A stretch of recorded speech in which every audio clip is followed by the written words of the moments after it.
عليكم ورحمة الله وبركاته. إن الحمد لله نحمده تعالى ونستعينه ونستغفره ونعوذ بالله من شرور أنفسنا وسيئات أعمالنا. من يهده الله فلا مضل له ومن يضلل فلا هادي له. أشهد أن لا إله إلا الله وحده لا شريك له وأشهد أن محمدا عبده ورسوله صلى الله عليه وعلى آله وصحبه والتابعين والتابعي التابعين ومن تبعهم بإحسان إلى يوم الدين. أما بعد. معاشر الأمهات rahimani wa rahimakumullah jami'an. Kita lanjutkan dari pembahasan kitab Husnul Uswah bima sabata min Allah wa rasulihi fin niswah. Masuk pada bab berikutnya, bab nazala fi dhabhil abna'i wa istihya'in nisa.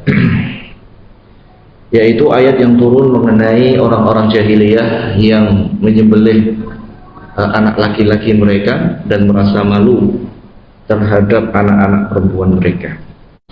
Dalam surat Al-Baqarah ayat 49, Allah berfirman, "Yudzabbihuna abna'akum wa yastahyuna nisa'akum wa fi dzalikum bala'un min rabbikum 'adzim."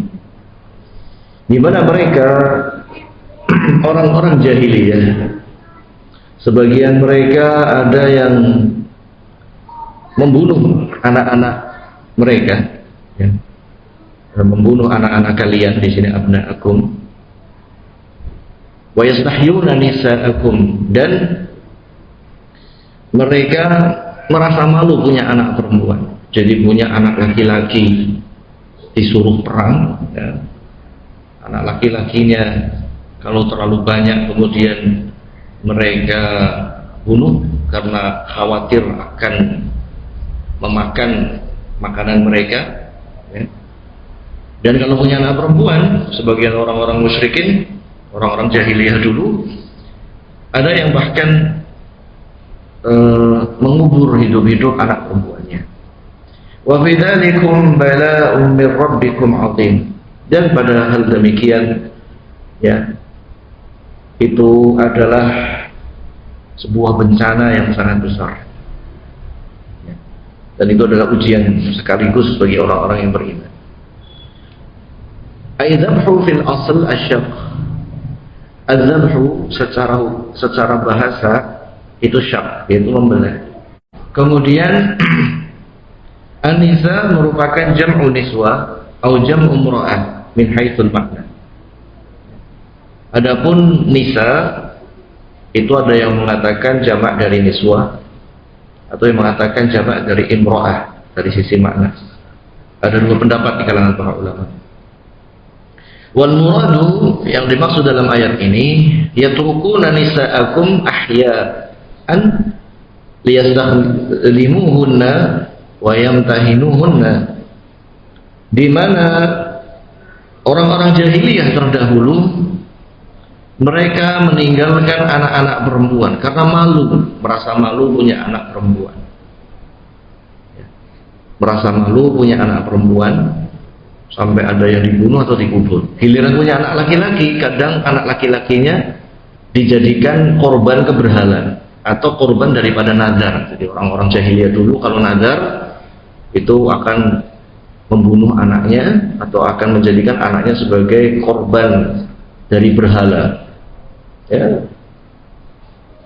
Jadi yang dikaitkan di sini tentang masalah wanita adalah orang-orang jahiliyah. Kebiasaan dulunya, adat istiadat dulunya adalah mereka menghinakan wanita, malu kalau punya anak perempuan, ya. Karena anak perempuan itu menurut mereka itu merepotkan, ya, harus memberikan makan, minum, pakaian, tapi nggak bisa perang nih, nggak bisa kerja.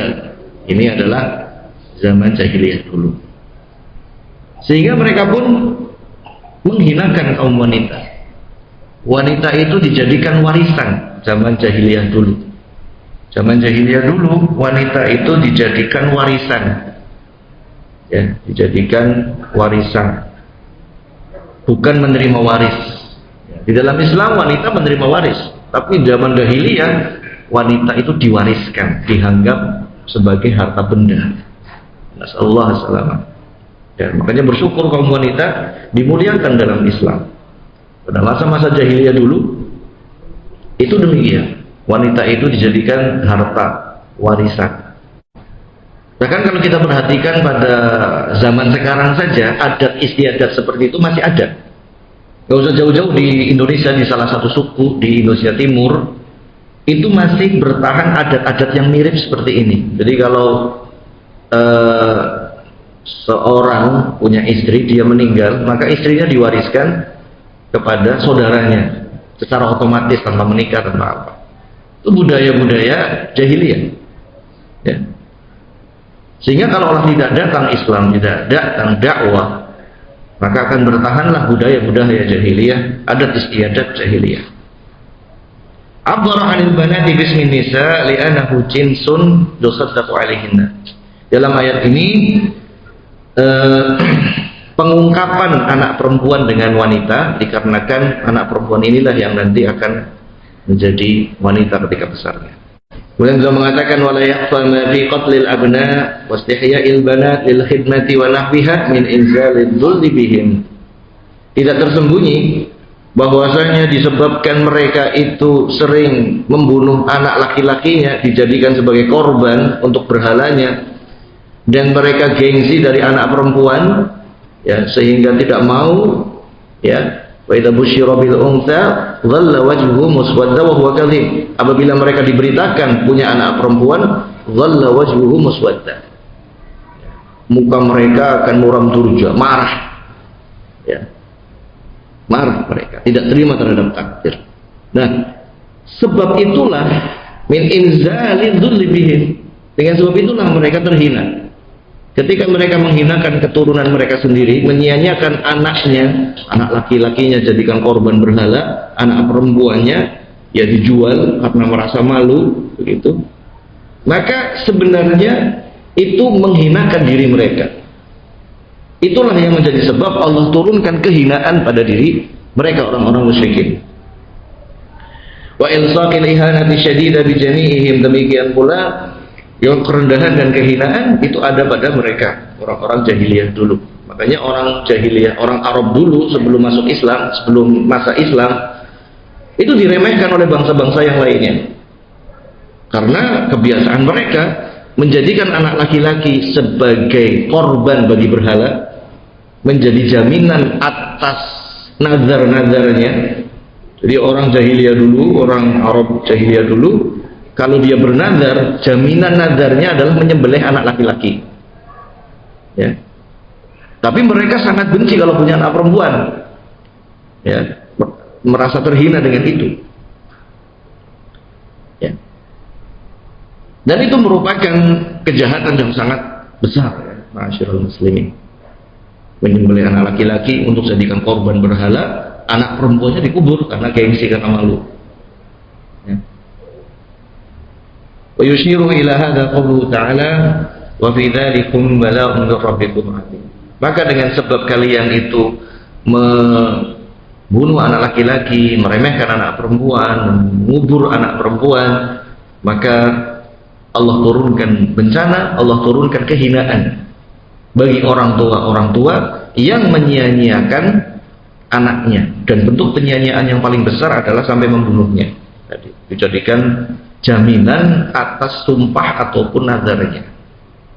Maka ikhwan fillah azakumullah, kita sebagai orang tua, ya, anak ini adalah titipan dari Allah, amanah dari Allah Subhanahu wa taala, maka besarkan mereka, rawat mereka, didik mereka, ya, di mana kembali manfaatnya akan kepada kita semuanya. Ya, dan jangan sampai ya kita menzalimi mereka. Dan kezaliman yang paling besar adalah ya membunuh, membuang mereka. Ya, makanya dalam Al-Quran, ya, karena Al-Quran ini adalah untuk seluruh manusia, untuk semua bangsa, suku, dan di setiap zaman dan tempat, maka dalam Al-Quran itu disebutkan pula wala taqtulu auladakum khasyata imlaq. Jangan kalian bunuh anak-anak kalian karena takut imlaq. Imlaq itu maknanya takut kehilangan makanan, berkurang makanan, atau imlaq kehormatan, khawatir kehormatannya itu jatuh, dipermalukan, nama baiknya hilang di masyarakat, ya, kemudian dia menggugurkan bayinya, kemudian dia membuang bayinya. Nauzubillah min dzalik. Nah, yang demikian itu adalah perbuatan orang-orang jahiliyah terdahulu. Jangan sampai demikian. Kemudian bab berikutnya, bab ma nazala fil ihsani ilal walidain. Bab mengenai ayat yang turun terkait berbakti kepada kedua orang tua.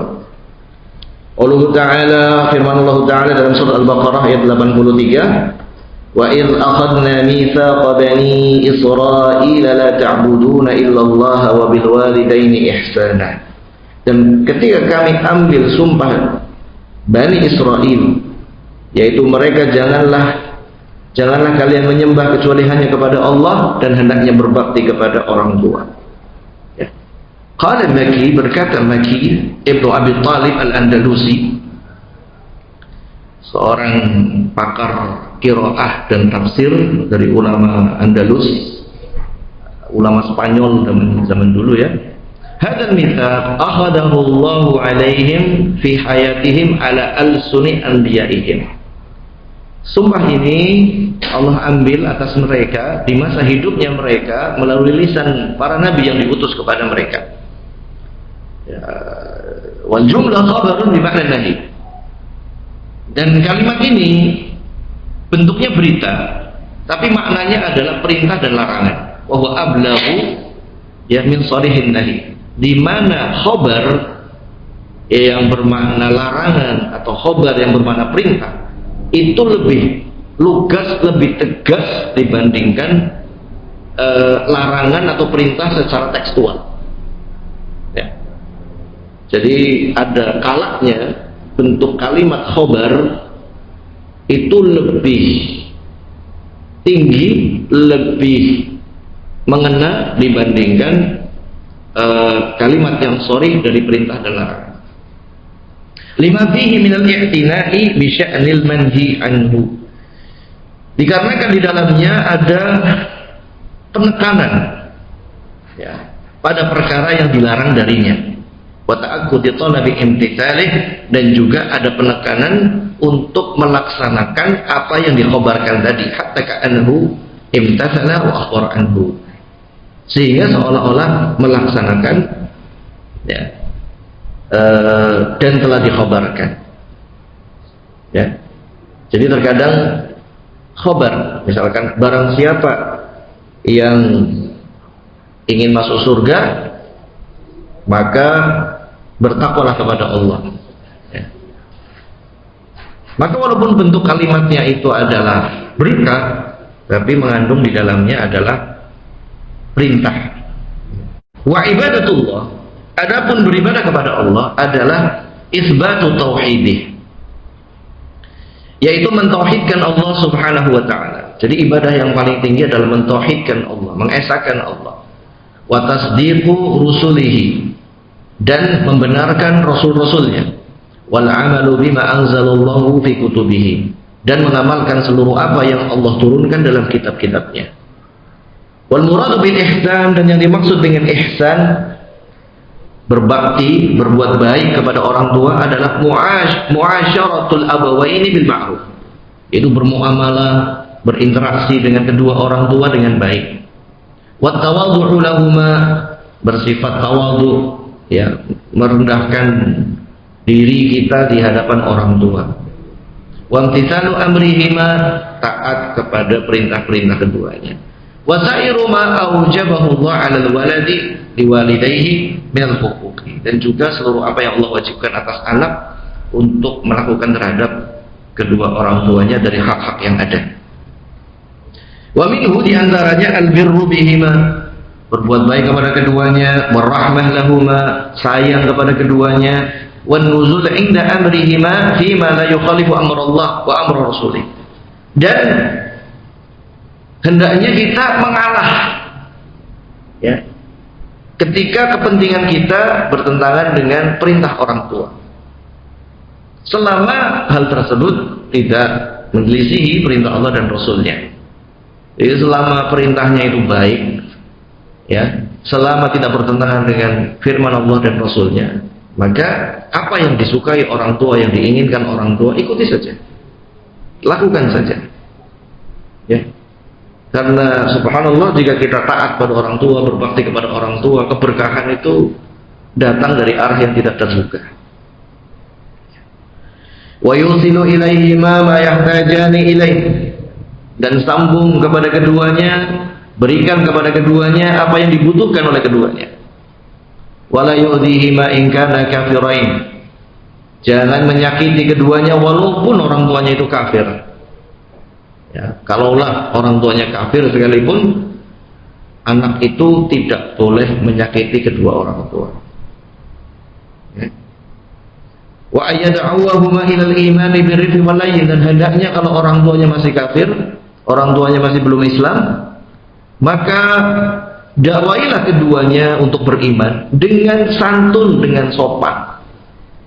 Mendakwai orang tua dengan santun, dengan sopan. Kalau dengan ucapan belum bisa, dengan perbuatan, dengan sikap kita tunjukkan, ya, menjadi seorang muslim itu berakhlak mulia dan seterusnya. Wa kana in kana fasiqain. Demikian pula walaupun orang tua, walaupun muslim misalkan tapi fasik. Nah, fasik itu ya nampak jelas melakukan kemaksiatan atau pelanggaran-pelanggaran agama, fasik. Ya. Tapi selama ya'muruhuma bil ma'ruf, ya, selama orang tua itu adalah orang tua kita masih hidup, maka arahkanlah orang tua menuju kebaikan. Min ghairi unufin, jangan kasar, jangan kaku saat mendakwai orang tua. Jangan mengatakan kalimat-kalimat yang tegas ataupun kalimat yang menggurui, jangan. Dakwah pada orang tua itu beda dengan kita mendakwai orang lain. Ya, jadi dakwah kepada orang tua, ya, harus dengan lemah, lembut, santun. Ini penting, ya, bagi kita semuanya. Mendakwai orang yang di atasnya kita, yang harus kita hormati, yang harus kita sayangi, yang sangat berjasa kepada kita, maka dakwailah dengan baik, dengan santun, dengan sopan. Ya. Demikian pula kita yang sudah ngaji, yang sudah taklim, ya, hendaknya kita harusnya lebih berbakti dibandingkan anak-anak yang tidak taklim. Kita yang sudah tahu agama harusnya lebih baik, lebih berbakti dibandingkan anak-anak yang tidak taklim, saudara kita yang tidak taklim. Harusnya kita itu lebih baik dibandingkan orang-orang yang belum taklim, karena kita tahu ilmu. Ya, jangan sampai kita sudah punya ilmunya tapi pengamalannya tidak sesuai dengan ilmunya, sehingga malah menjatuhkan ilmu yang sudah kita pelajari. Ini penting sekali bagi kita, karena seperti kita ini kan gharib, asing, ya, berpakaiannya asing, penampilannya juga asing, cara ibadahnya juga dianggap asing, begitu ya. Badal Islam ghariba wa sayaudu ghariba kama bada. Islam datang asing dan nanti akan kembali asing. Ya. Asing, aneh ya. Maka walaupun kita asing, ya, pakaian asing, penampilan asing, maka kita tunjukkan akhlak yang baik, akhlak yang mulia, perkataan yang baik, ya, jangan perkataan-perkataan yang jelek. Ya, itu demikian. Kemudian yang berikutnya, ayat yang berikutnya atau bab yang berikutnya adalah terkait bab manazala fi ibni Maryam. Bab apa yang mengenai putra Maryam, yaitu Nabi Isa. Dalam surat Al-Baqarah ayat 87. Jadi metode ayat ini itu disampaikan ayat-ayat dan hadis. Kalau ayat sesuai dengan urutan dari Al-Baqarah dulu dan seterusnya. Nanti hadis juga sama. Setelah ini hadis itu akan disampaikan hadis-hadis yang terkait tentang wanita. Nah, pada bab ini mengenai Nabi Isa putra Maryam, Allah berfirman dalam surat Al-Baqarah ayat 87, wa ataina Isa bin Maryam al-bayyinat, dan kami berikan kepada Isa bin Maryam al-bayyinat, penjelasan. Ayat dalalat al-wadihatin madhkurata fi surati Al-Imran wal Maidah. Wahyal Injil, yaitu dalil-dalil yang jelas, yang gamblang yang disebutkan dalam surat Ali Imran dan Al-Maidah. Waqila, dan dikatakan Injil, yang dimaksud adalah Injil. Ismu Isa, nama Isa bisuryaniyah, dalam bahasa Suryani. Ya, bahasa Suryani itu bahasa kuno ya, tapi bukan makoli. Karena ada yang katanya bisa bahasa Suryani, rupanya makoli inna makoli. Nah, bukan demikian. Itu bahasanya orang nggak tahu tuh, perlu dibawa ke itu kejiwaan. Nah, adapun bahasa Suryani, bahasa Suryani ada. Bahasa Suryani itu bahasa kuno ya, bahasa dikatakan sebagai bahasa induk ya, dari bahasa-bahasa modern. Ya. Bahasa Suryani itu, nama Nabi Isa dalam bahasa Suryani itu Yasu'a namanya. Ya. Yasu'a. Ya. Kemudian wa Maryam, adapun Maryam bermakna al-khadim, ya, bermakna al-khadim, yang melayani, yang menghamba, itu menghamba kepada Allah Subhanahu wa ta'ala. Ya. Wakhila wa ismu alam laha, ada yang mengatakan itu adalah nama ya khusus bagi wanita, Maryam. Ya. Seperti Zaid ya, kalau laki-laki gitu ya. Kalau ditambahkan arti sebenarnya apa, ya itu nama saja. Artinya kalau Zaid kan tambahan. Kalau Maryam berasal dari yang melayani, yang menghamba kepada Allah Subhanahu wa ta'ala. Isa juga maknanya sama. Isa juga Yasu artinya sama, yang menghamba kepada Allah. Sehingga dari sisi nama saja itu sudah tidak bisa dikatakan Nabi Isa atau Bunda Maryam sebagai Tuhan atau anak Tuhan atau jelmaan Tuhan, nggak bisa, karena secara nama saja maknanya itu sudah menghamba kepada Allah ya.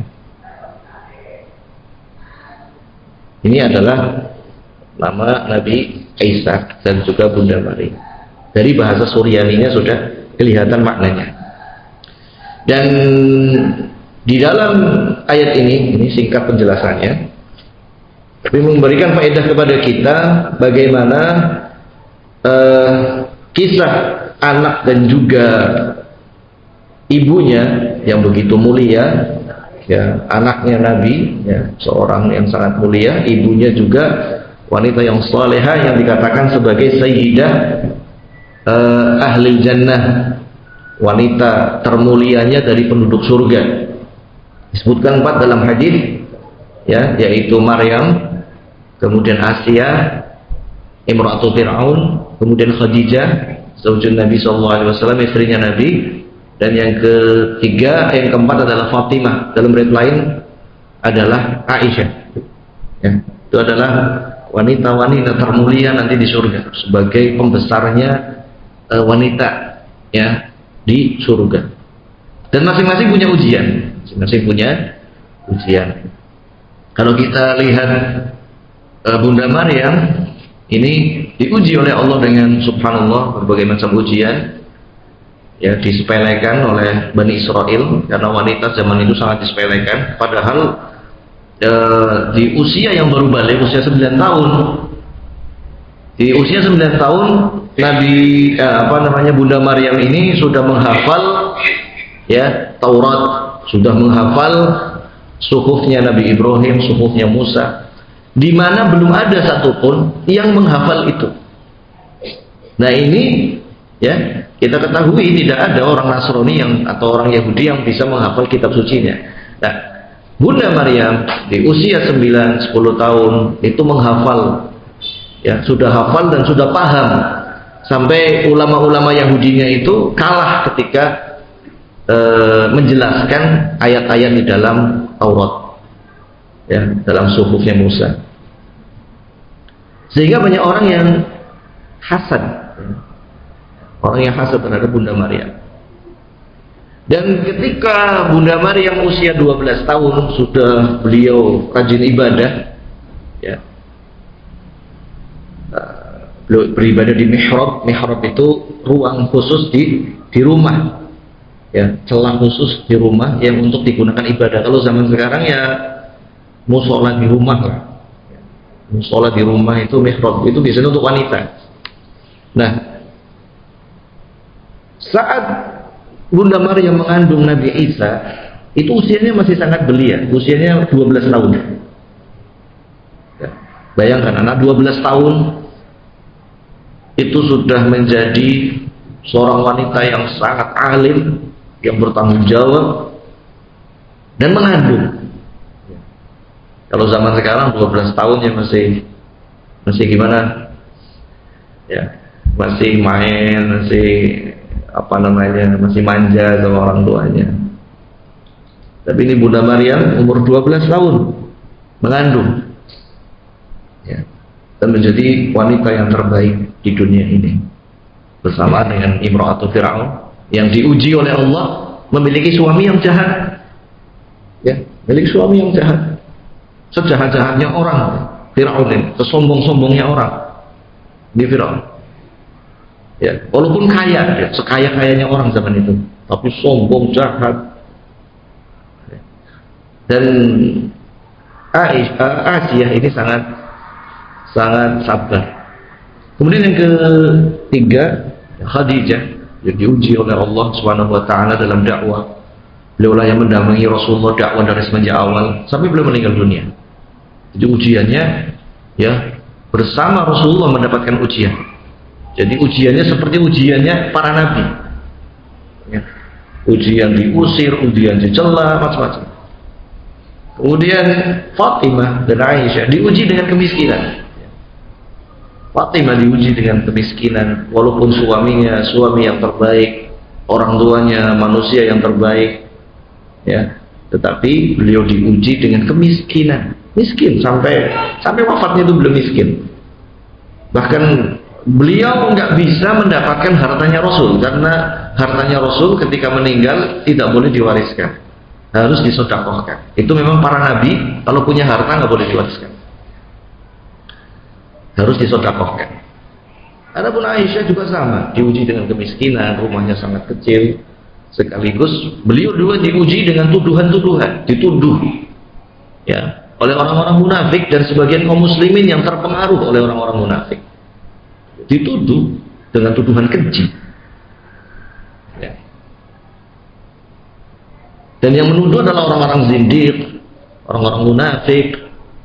Bahkan sampai sekarang Ibunda Aisyah, wanita yang suci, ibundanya kita semua orang-orang yang beriman, itu dihujat terus, dicaci maki terus sampai sekarang. Oleh siapa? Oleh orang-orang Syiah.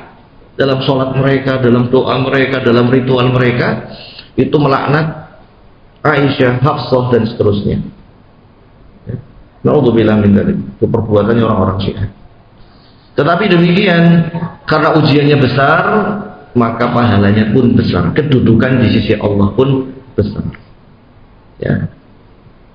Kemudian satu bab lagi di sini, bab manazala fit tafriqi bainal mar'i wa zawjihi. Bab mengenai perpisahan antara suami dan istri. Dalam surat Al-Baqarah ayat 102, Allah berfirman, فَيَتَعَلَّمُونَ مِنْهُمَا مَا يُفَرِّقُونَ بِهِ بَيْنَ الْمَرْءِ وَزَوْجِهِ وَمَا هُمْ بِضَارِّينَ بِهِ مِنْ أَحَدٍ إِلَّا بِإِذْنِ اللَّهِ وَيَتَعَلَّمُونَ مَا يَضُرُّهُمْ وَلَا يَنفَعُهُمْ.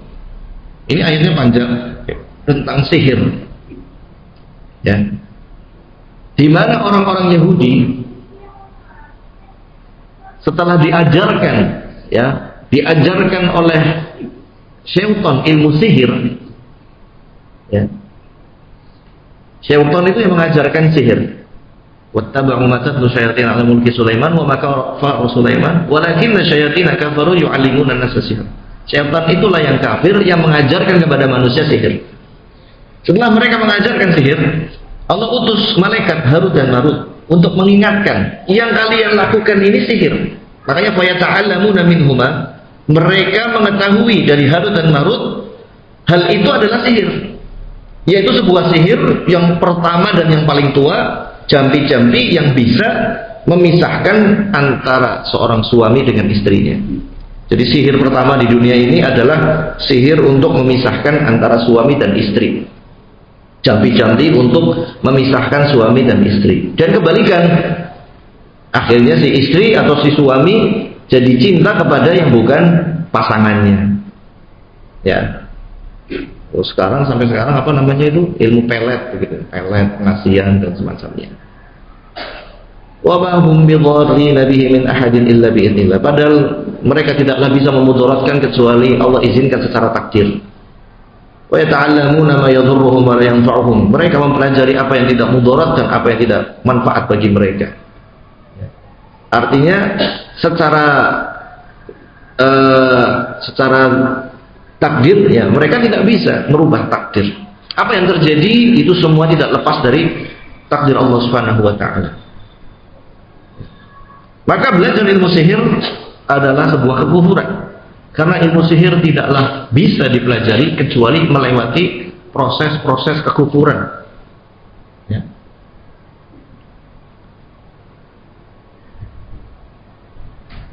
Jadi kata Syekh di sini Muhammad Siddiq Hasan Khan, sihran yakunu sababan fi tafriq bainahuma. Sihir terkadang menjadi sebab terpisahnya antara suami dan istri. Suami istri jadi cerai. Terkadang sebabnya sihir. Kanafsi fil uqad, seperti buhul-buhul yang ditiup. Ya, makanya kita berlindung pada Allah ya dalam surat Mu'awwidhatain kan demikian. Dalam Al-Falaq. Ya. Min syarrin naffatsati fil uqad. Min syarrin naffatsati fil uqad. Dari kita berlindung kepada Allah dari nafasati fil uqad, yang menyembur ya, yang membacakan jampi-jampi pada simpul-simpul tali ya, sebagai alat sihir. Wa nahwi dzalika mimma yuhdithu Allah taala indahu al-baghdha wal khilaf baina zawjayn. Dan yang semacamnya yang membuat Allah menurunkan kemurkaan dan perselisihan antara suami istri.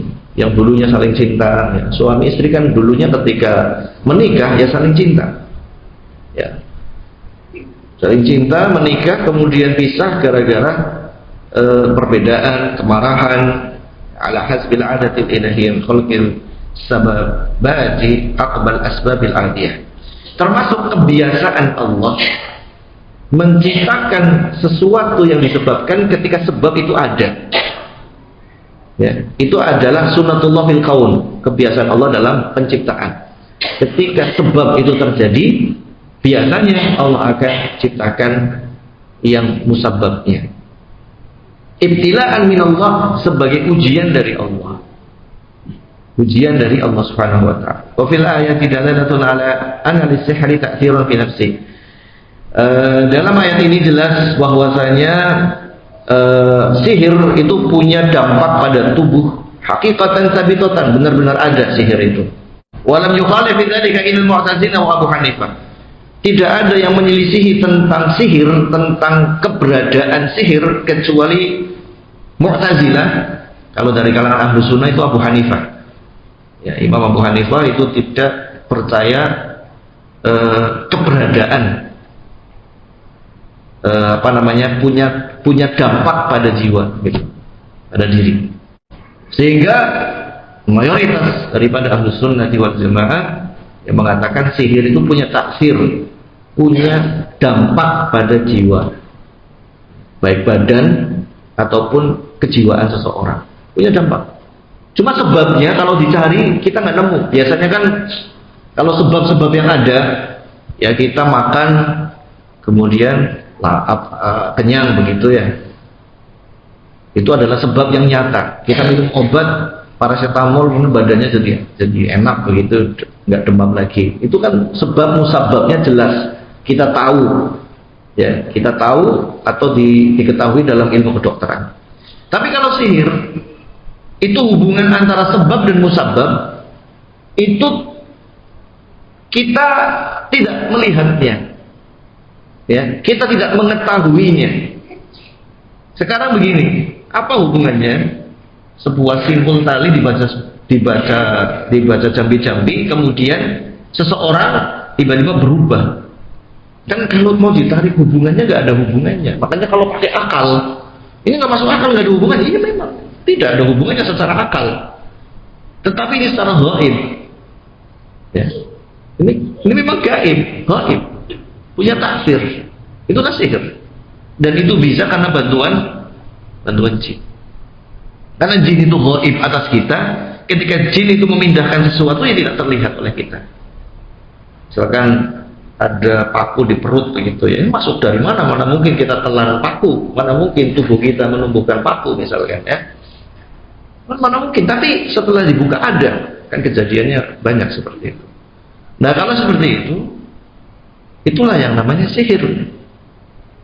Musababnya ada, sebabnya ada, tapi nggak bisa disinkronkan. Apa hubungannya baca pukul-pukul dengan bisa begini dan begitu? Nah itulah namanya sihir. Kita nggak bisa menggabungkan secara akal kita, secara ilmu manusia, tapi kok nyampe, tapi kok ada taksir, ada pengaruh. Nah itulah sihir namanya. Itu namanya sihir. Yani sihir. Li'annahum yaqsiduna bihi al-amal aw li'anna al-ilma yajru ila al-amal ghaliban. Yaitu sihir yang mereka lakukan itu, atau ketika dia tahu ya itu adalah sihir, maka akhirnya mereka melakukannya. Jadi ketika Harut dan Marut memberitahu apa yang diajarkan setan kemarin itu sihir, itu bisa memisahkan suami istri. Nah orang Yahudi ini ketika diberitahu oleh malaikat Harut dan Marut, bukannya menjauhi, malah mempraktekkan. Oh rupanya itu bisa ya, ya udah dipraktekin. Ibaratnya orang diberitahu ini racun ya, kok malah racunnya dipakai untuk racun orang. Nah, itu Yahudi diberitahu hati-hati nitik setrum, terus dia gunakan untuk nyetrum orang. Nah itulah Yahudi. Padahal yang memberitahu adalah utusan Allah. Harut dan Marut malaikat diutus kepada orang-orang Yahudi, langsung diutus untuk memberitahu apa yang diajarkan setan kemarin yang mengatasnamakan kerajaan Sulaiman itu sihir. Fala takfur, jangan kalian kufur dengan sihir. Setelah mereka tahu, oh rupanya itu adalah sihir, bisa memisahkan suami istri, bisa menerbangkan ini, bisa ini dan seterusnya, akhirnya malah mereka pelajari dan mereka praktekkan. Jadi setelah dapat ilmu ya bukannya jadi benar malah keblinger. Ya kayak tadi kita sampaikan, setelah tahu ini racun, bukannya dihindari malah digunakan untuk racun sekalian. Nah ini kan orang-orang Yahudi. Setelah tahu ilmu malah semakin jahat. Alhamdulillah. Qala Abu Su'ud, berkata Abu Su'ud Muhammad bin Muhammad Al-Ammadi, innal istinab amma la yu'man hawailu khairun. Sesungguhnya menjauhi dari apa yang tidak aman ya, itu adalah kebaikan. Kata Al-Lumil, apa di sini dikatakan di sini? Kata Al-Lumil falsafati allati la yu'man ayyujarra ila al-ghawaya. Seperti belajar filsafat. Belajar filsafat itu la yu'man ayyujarra ila al-ghawaya. Sangat dikhawatirkan dia akan terjatuh kepada penyimpangan. Makanya mayoritas ulama, banyak ulama salaf itu memperingatkan, bahkan mengharamkan keras belajar ilmu filsafat. Karena di sini dicontohkan yang ilmu la yu'man hawailun, tidak aman dari penyimpangan, artinya sangat khawatir seorang yang mempelajarinya itu akan menyimpang, itu seperti mempelajari falsafah, kata Abu Sa'ud. Karena la yu'man an tajurra ila al-ghawaya, dia sangat dikhawatirkan akan terjatuh kepada penyimpangan. Yaitu ketika dipakai dalam masalah agama, ya banyak akhirnya penyimpangan. Adapun kalau yang sudah dipilih dan bermanfaat bagi, misalkan dia di fisika gitu, ya sesuai saja, silakan saja. Tapi jangan dibawa kepada perkara-perkara agama, nanti malah akan menimbulkan banyak penyimpangan. Itu demikian. Makanya Imam Syafi'i sangat keras ketika masuknya falsafah ke negeri Islam itu, diterjemahkannya buku-buku Yunani, Aristoteles, Socrates, itu Imam Syafi'i sangat keras dalam mengingkari falsafah, dalam mengingkari ilmu-ilmu filsafat, keras sekali. Pengingkarannya sangat keras. Sehingga ya kita nggak perlu untuk mempelajarinya, ya, kecuali kalau memang ada tuntutan keterpaksaan untuk mempelajarinya. Ya seperti tadi belajar dia fisika, ya mau tidak mau ada beberapa unsur-unsur filsafat di situ.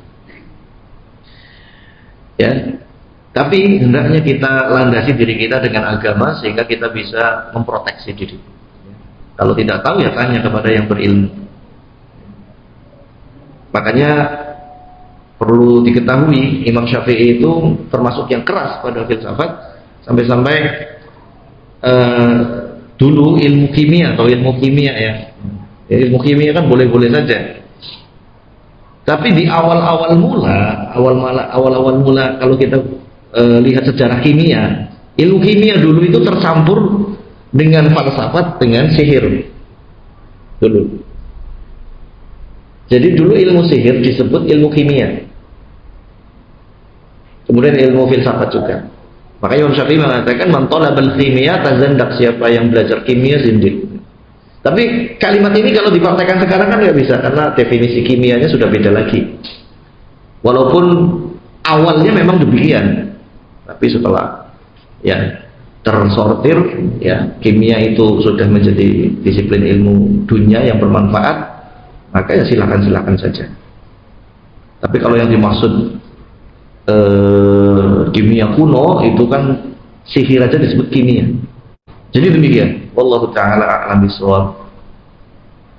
Karena ilmu filsafah itu la yu'man ghailuh, tidak aman kita dari ketersesatan. Ya. Menghindarinya itu kebaikan. Ya. Menghindarinya itu kebaikan. Ya, jangan mempelajarinya kecuali keterpaksaan, itu pun harus dilandasi oleh ilmu agama yang kuat. Keterpaksaan ya tadi, dia mau belajar fisika biasanya akan melewati itu gitu ya. Mau belajar apa harus melewati tentang filsafat apa begitu. Tapi sekali lagi harus dilandasi dengan prinsip agama yang kuat sehingga kita bisa mensortir sama filter. Nah, demikian, silakan kalau ada pertanyaan.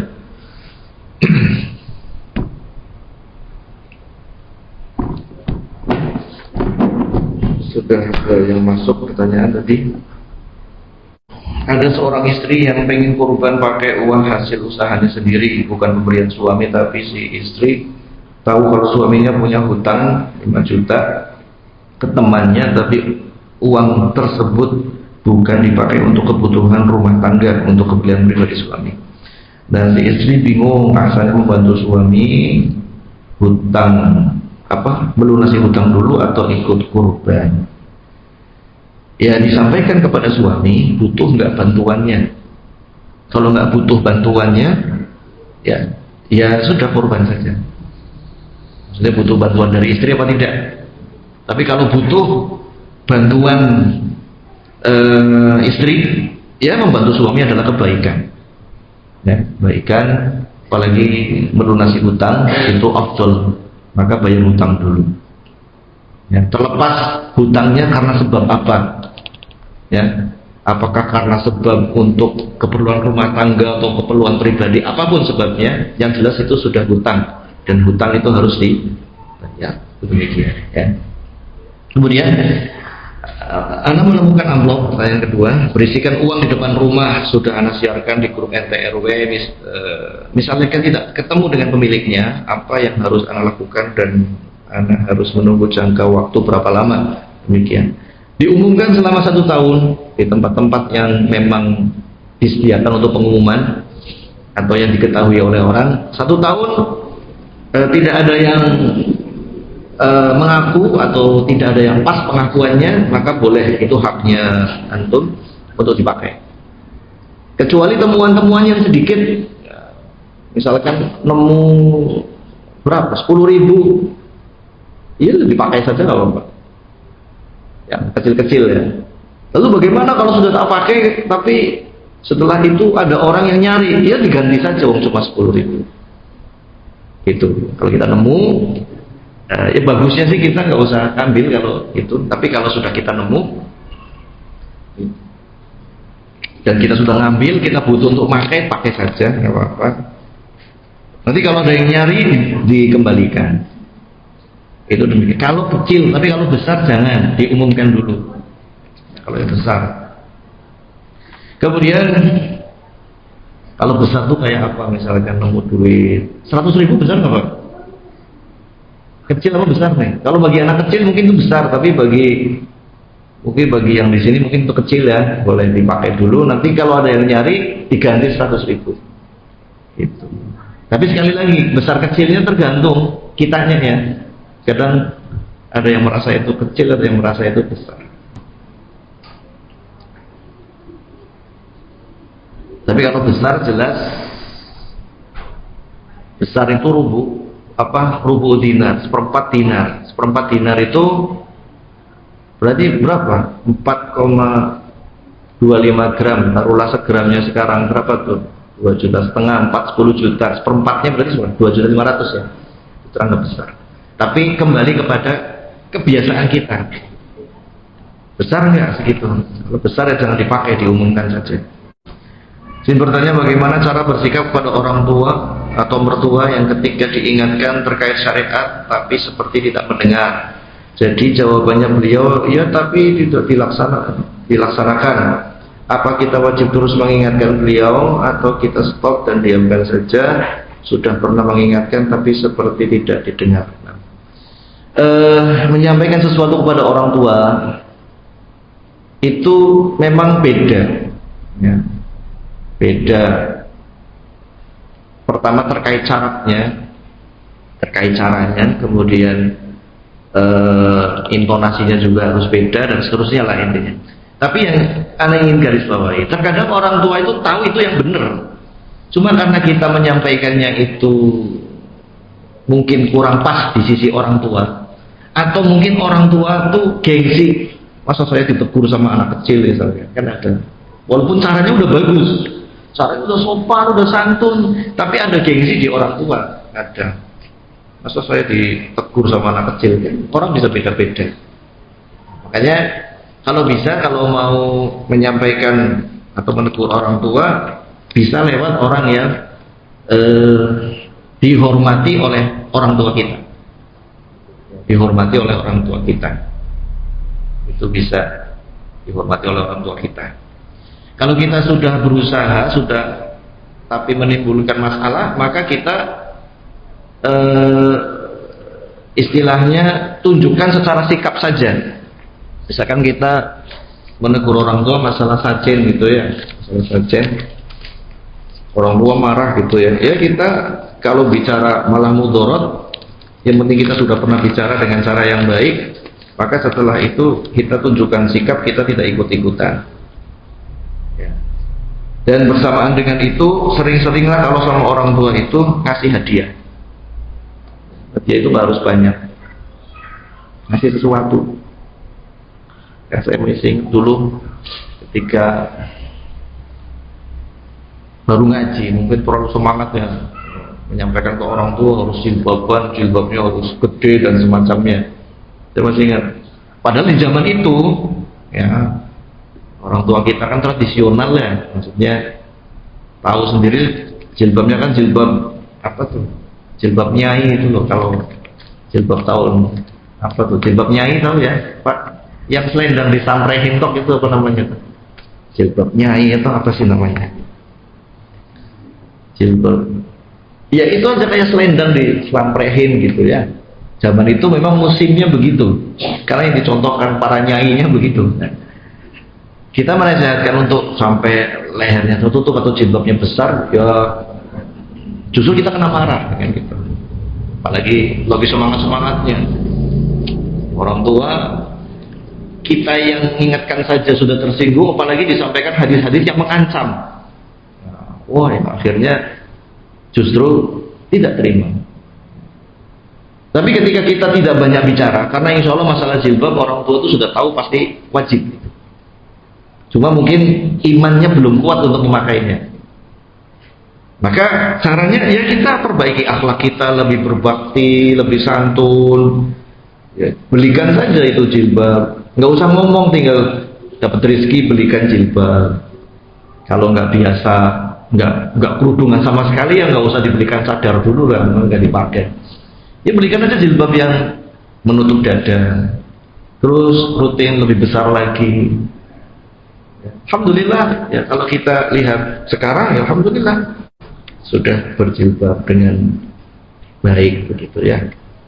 Jadi sama orang tua harus proses. Kita sendiri ketika dinasihati orang tua kan proses. Kita ingat gak waktu kecil dinasihatin orang tua, suruh mandi aja muter-muter keliling rumah ya, ada yang mandi kalau anak laki-laki bisa lari-lari ke gang sana, suruh makan jempalitan. Nah itu makanya kita ingat, sabar, berproses.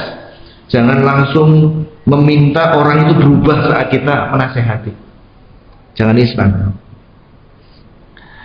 Izin bertanya, apakah dimungkinkan pasangan yang bercerai itu baik sengaja atau tidak sengaja pasti terkena sihir? Bukan pasti ya, kemungkinan bisa. Sihir itu kan ada dua, ada sihir buhul-buhul, jambi-jambi, ada sihir ucapan. Ada sihir ucapan. Sihir ucapannya apa? Omongan tetangga, omongan temen, apa itu standar TikTok gitu ya. Ada istilah sekarang standar TikTok gitu ya. Pengen rumah tangganya standar TikTok, gaji suami 50 juta, ya umat suaminya. Akhirnya kan berantem terus rumah tangga. Ya. Dimana istrinya menginginkan suami standar TikTok, si suaminya pengen istri standar TikTok, ya sudah, nggak bakalan selesai. Itu sihir. Itu sihir. Kenapa dikatakan sihir? Ucapan itu dikatakan sihir karena ucapan kan tidak ada hubungan. Artinya secara tidak seperti kita kalau sakit minum obat, kan ketemu antara sebab musabab. Sihir itu ucapan yang dilontarkan kemudian pengaruh pada diri kita, itu sihir secara bahasa. Kalau dampaknya itu jelek ya jelek. Makanya Rasulullah bersabda, inna fil bayani la sihr. Sesungguhnya ucapan itu bisa mensihir. Ya, makanya bisa sihir yang jambi-jambi atau bisa sihir ucapan orang. Ya, ucapan orang dikompor-kompori akhirnya cerai. Apalagi mohon maaf kalau yang ngompor-ngompori orang tua, ini mohon maaf, hati-hati. Kalau anak sudah rumah tangga jangan terlalu masuk dalam urusan rumah tangga. Kenapa demikian? Rasulullah ketika didatangi oleh Fatimah mengeluh tentang rumah tangga, mengeluh tentang ekonomi, Fatimah mengeluh sampai tangannya itu sampai baret-baret, ngapal karena ngurusi rumah tangga. Bayangkan Fatimah urusan usia belasan tahun menikah dengan Ali bin Abi Thalib, memiliki dua anak laki-laki ya, yang usianya mirip-mirip, aktifnya kayak apa? Al-Hasan Husain, manusia yang mulia, tapi manusia ketika kecilnya kan kayak gitu juga. Digambarkan Rasulullah sujud saja ditunggangi kepalanya Rasul. Itu anak laki-laki. Coba seorang perempuan masih belasan tahun ngurusi dua anak perempuan, dua anak laki-laki. Ya, benar. Mengeluh kepada Rasulullah tentang rumah tangganya, Rasulullah tidak ikut campur ke dalam. Minta pelayan, minta ke abinya, minta pelayan yang bantu rumah tangganya, beresi atau ngurus rumah. Tapi Rasulullah tidak bergeming dan Rasulullah hanya ngasih satu ajaran, satu zikir, yaitu membaca subhanallah 99, alhamdulillah 99, Allah Akbar 100 kali. Nanti akan hilang capeknya. Itu lebih baik daripada pelayan-pelayan dan daripada dunia yang engkau harapkan. Jadi Rasulullah justru memberikan nasihat, bukan memberikan bantuan. Padahal Rasulullah bisa saja ngasih bantuan keuangan atau yang semacamnya. Tapi di sini Rasulullah tidak terlalu mau ikut dalam, terlalu masuk dalam rumah tangganya anaknya. Apalagi anaknya adalah perempuan yang dikuasai oleh laki-laki. Demikian. Wallahu a'lam. Maksudnya pasangan tersebut apakah dimungkinkan tidak menyadari bahwa mereka terkena sihir sehingga mereka memilih untuk bisa saja, bisa. Salah satunya apa? Salah satunya itu waktu cerai benci, giliran sudah cerai kok pengen balik lagi, itu ada kemungkinan. Ada kemungkinan dia cerainya itu karena sihir. Bisa karena sihir buhul-buhul atau sihir ucapan orang. Kan sihir tadi ada dua ya, sihir yang buhul-buhul yang bantuan setan, atau sihir omongan orang yang juga itu dikompori sama setan juga sama. Ya. Ingin sekali menyatukan kakak dan suami bersatu, ya selama mereka masih bisa untuk bersama lagi, itu sesuatu yang baik. Sebagaimana dulu mereka saling mencintai, ya insya Allah kalau keduanya itu pengen baik, ya yuwafiqillah bainahuma, Allah akan berikan taufik pada keduanya untuk balik lagi. Kalau keduanya pengen baikan. Tapi kalau yang pengen baikan cuma satu orang, satunya nggak pengen, ya nggak bakalan jadi. Kemudian mohon faedah ilmunya tadi sudah ya, insya Allah sesuai yang kita ketahui. Izin bertanya, apakah seorang tetap mendapatkan keutamaan dari puasa Syawal hanya berpuasa 5 hari? Ya tetap, walaupun 1 hari, 2 hari, 3 hari, dia tetap mendapatkan apa yang dia dapatkan. Ya, walaupun tidak sebanyak yang didapatkan oleh 6 hari, tapi 5, 4 hari pun tetap dia dapatkan insya Allah. Kemudian Bismillah,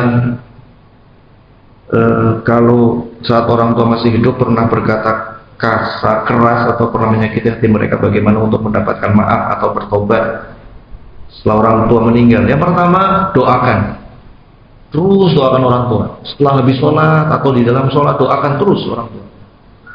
Kemudian yang kedua, inna min abaril birri, kata Rasulullah, ayyasila ahlu wuddi abihi atau ummihi, atau Rasulullah SAW. Sesungguhnya berbakti yang paling berbakti adalah kita menyambung hubungan baik dengan orang yang dulu disambung baik oleh ayah ibu kita. Ya. Jadi orang yang dulu baik sama ayah ibu kita itu siapa? Ya itu kita sambung hubungan dengan dia. Misalkan dia punya teman-temannya baik sekali dengan ayah ibu kita, nah kita sambung. Itu kata Rasulullah, inna min abaril birri, termasuk berbakti yang paling berbakti, menyambung orang-orang yang baik dengan ayah ibu kita. Ya. Dan yang ketiga, sedekah untuk ayah ibu kita yang sudah meninggal dunia kalau bisa, atas nama ayah ibu kita. Yang paling baik adalah sumur. Ya, jadi kalau orang butuh sumur, kita berlomba-lomba untuk bantu. Tapi sumurnya pakai pribadi, walaupun dipakai pribadi kan sedekah juga. Jadi kalau kita tetangga misalkan ada orang mau bikin sumur, ya kita bantu walaupun nggak bisa semuanya, bantu nyumbang pralonnya atau nyambung tenaganya dan semacamnya. Karena itu akan jadi sedekah selama sumur itu masih keluar air. Jadi demikian ya. Kemudian jika seorang diminta untuk memimpin doa dikala ada acara makan-makan syukuran halal bihalal dan semacamnya, apakah bolehkan menurut manhaj salaf memimpin doa itu? Jika boleh, doa seperti apa yang dianjurkan? Ini bukan masalah manhaj ya, masalah ini. Jadi istilahnya ini masalah fikih ya. Jadi perlu diperhatikan. Jika kita berdoa kemudian diaminkan oleh orang lain, itu sunnah. Ini patut dipahami ya. Jangan jangan disamakan dengan fatwa ulama terkait dzikir jamaah. Dzikir jamaah kan halilu, ayo takbir, nanti takbir semua. Alhamdulillah, nanti alhamdulillah semua. Ini dzikir jamaah. Itu pun para ulama ada perincian tentang dzikir jamaah. Ada perincian. Ya. Kalau babnya untuk taklim, kata Syekh Utsaimin, enggak apa-apa. Misalkan santri-santri kita, kalau pagi kan ada dzikir pagi, ada dzikir sore. Yuk santrinya kan banyak tuh, satu kelas 20. Kalau kita satu-satu atau kita cek satu-satu nggak bisa, akhirnya bareng-bareng. Nah, kalau babnya taklim nggak apa-apa, nggak masalah. Kalau dzikir ya. Jadi fatwa ulama tentang masalah dzikir berjamaah. Nah, kalau masalah memimpin doa, ini kan istilahnya itu Kalau ada orang silahkan kita tutup dengan doa dipimpin oleh fulan. Itu hakikatnya itu kita berdoa diaminkan orang itu sunnah. Rasulullah SAW saat perang Badar beliau doa, ya doa sendirian. Saat istisqa beliau doa diaminkan oleh yang lain. Aminnya bagaimana? Bisa aminnya ngangkat tangan, bisa aminnya tanpa ngangkat tangan. Boleh-boleh saja yang seperti itu. Kemudian Rasulullah SAW ketika naik mimbar mengucapkan amin. Kenapa mengucapkan amin? Karena mendengarkan Jibril berdoa untuk 3 golongan itu. Kemudian Rasulullah mengatakan amin, amin, amin. Jadi kalau ada orang berdoa, kita aminkan, itu sunnah. Terkait kita ikut ngangkat tangan atau tidak, yaitu perkaranya luas, Pak. Tidak masalah. Ya, itu terkait doa. Yang fatwa ulama yang sebagian itu istilahnya tidak ada contohnya atau sampai diingkari, itu adalah memimpin zikir dipimpin oleh satu orang. Silakan halilu takbir, takbir Allahu Akbar, takbir Allahu Akbar, takbir alhamdulillah. Nah, itu yang diingkari oleh sebagian sahabat. Tapi kalau doa, ya doa ma'ruf. Ya, ulama pun demikian. Ketika kita berdoa, kemudian diaminkan oleh yang lain, itu sunnah.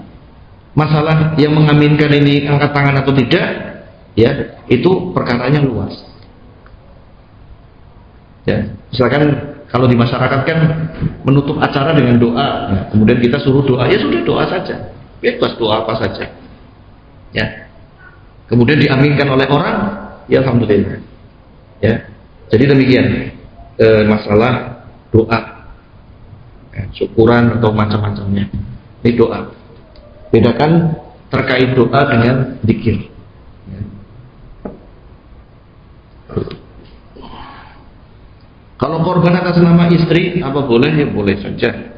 Karena suami sudah pernah korban. Karena itu uang hasil istrinya nabung, boleh sekali. Apa istri sekeluarga. Kalau dia namakan sendiri boleh, sama keluarga juga boleh. Karena Rasulullah kata saat menyembelih kurban itu, hadzali wali ahli. Ini milikku dan keluargaku. Kalau kita menyembelihkan orang lain kan kita ucapkan sebagai akad, bukan sebagai niat ya. Kalau niatnya masing-masing sebagai akad, misalkan Anda menyembelihkan kambingnya Mas Aris, hadzali Aris wali ahli, ini kambingnya Mas Aris dan keluarganya. Jadi satu kambing mewakili seorang dan keluarga yang dia nafkahi di bawahnya. Jadi kalau saya korban, ya berarti di bawah, di belakangnya istri saya dan 6 anak saya. Itu demikian.